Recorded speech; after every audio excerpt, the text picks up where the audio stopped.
네, 미국 내 코로나19 사망자가 2만 명을 넘어서면서 전국이 재난지역으로 지정됐습니다. 유럽에서는 확진자가 80만 명을 넘어선 가운데 봉쇄 연장과 완화 움직임이 동시에 나타나고 있습니다. 취재기자 연결합니다. 조수연 기자. 네, 국제부입니다. 네, 미국에서 코로나19 사망자가 또 큰 폭으로 증가했군요. 네, 미국 정부의 예상대로 이번 주 내내 미국에서는 사망자가 급증하는 추세를 보였습니다. 지난 하루 동안 일일 사망자가 처음으로 2,000명을 넘어섰습니다. 이 가운데 700여 명이 최대 피해 지역인 뉴욕에서 발생했습니다. 이에 따라 미국 내 누적 사망자는 2만 명을 넘어섰는데요. 지난 2월 29일 워싱턴주에서 첫 사망자가 발생한 지 42일 만입니다.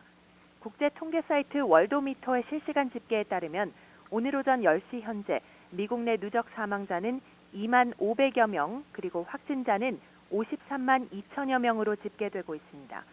이로써 미국은 전 세계에서 확진자와 사망자 모두 가장 많은 나라가 됐습니다. 사망자의 경우 전 세계 5분의 1 정도를 차지하고 있습니다. 도널드 트럼프 대통령과 앤드루 쿠오모 뉴욕 주지사는 뉴욕의 입원율이 감소한 점 등을 근거로 미국 내 코로나19 사태가 정점에 가까워졌다고 평가했습니다만 전문가들은 사망자 통계가 당분간 더 악화할 것으로 예상하고 있습니다. 네, 이렇게 피해 규모가 기하급수적으로 늘어나자 미국 전역이 재난지역으로 지정됐다고요. 그렇습니다. 트럼프 대통령은 현지 시각 11일 와이오밍주의 연방 재난지역 선포 요청을 승인했는데요. 이로써 이제 미국 내 50개 주 모두가 재난지역으로 지정됐습니다. CNN 방송은 전염병으로 전국이 재난지역으로 지정된 것은 역사상 처음이라고 전했습니다. 연방 재난지역으로 선포되면 지역 주민 보호 활동에 연방정부의 재정이 지원되고요. 현지 공무원에게는 주민을 보호할 비상 권한이 부여됩니다. 미국에서는 현재 사회적 거리두기와 이동 제한 조치가 강력히 시행되면서 비필수 사업장들은 대부분 문을 닫았고 전국의 학교들도 휴교가 이어지고 있습니다.